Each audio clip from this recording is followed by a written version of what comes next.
স্বাগতম জনাইছো মোৰ এটা নতুন ভিডিঅ'লৈ। আজি মই আহিছো এয়া ডিমু নদী কিনাৰত আহিছো আৰু ইয়াত আমি এখন সিনেমা শ্বুটিং কৰিম বুলি ভাবিছো।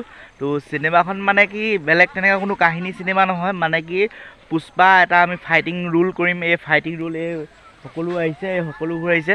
তো আমি এতিয়া ধুনীয়াকৈ আমি এই শ্বুটিং কৰিম। এতিয়া আপোনালোকক এইটো আপকামিং আহি আছে, এই চেনেলটোতে পাব আপোনালোকে চাবৰ কাৰণে। আজি আমি ডিমু নদী কিনাৰত ধুনীয়াকৈ আমি শ্বুটিং কৰিলোঁ। আমাৰ শ্বুটিং কৰা ৰাইজসকল দেখাই দিছোঁ। নামটো কোৱা তোমাৰ? নমস্কাৰ, মোৰ নাম শ্ৰী অজয় ফুকন। আচ্ছা, তোমাৰ নামটো কোৱা? বিপ্লৱ ফুকন। আচ্ছা, তোমাৰ নামটো কোৱা? মোৰ নাম ৰাজেন ফুকন। আচ্ছা, আৰু তোমাৰ নামটো কোৱা? বিতুপন ফুকন। আচ্ছা, আৰু আমাৰ পুষ্পা নামটো কোৱা? পুষ্পা হাম দিগন্ত হে পুষ্পা।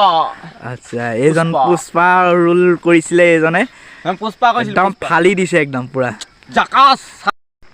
আমি এইকেইজন আছিলোঁ, আমি এইকেইজনে ধুনীয়াকৈ আমি ভিডিঅ'টো কৰিলোঁ। তো কেনেকুৱা লাগিলে আপোনালোকে কমেণ্টত ক'ব, আৰু ভিডিঅ'টো যদি ভাল লাগিলে আপোনালোকে লাইক কৰিব, আৰু নতুনকৈ আহিছে যদি মোৰ চেনেলটো চাবৰ কাৰণে প্লিজ চেনেলটো ছাবস্ক্ৰাইব কৰিব, আৰু আগলৈ অহা ভিডিঅ' পাবৰ কাৰণে কাষত থকা বেল আইকনটো প্ৰেছ কৰি দিব আপোনালোকে।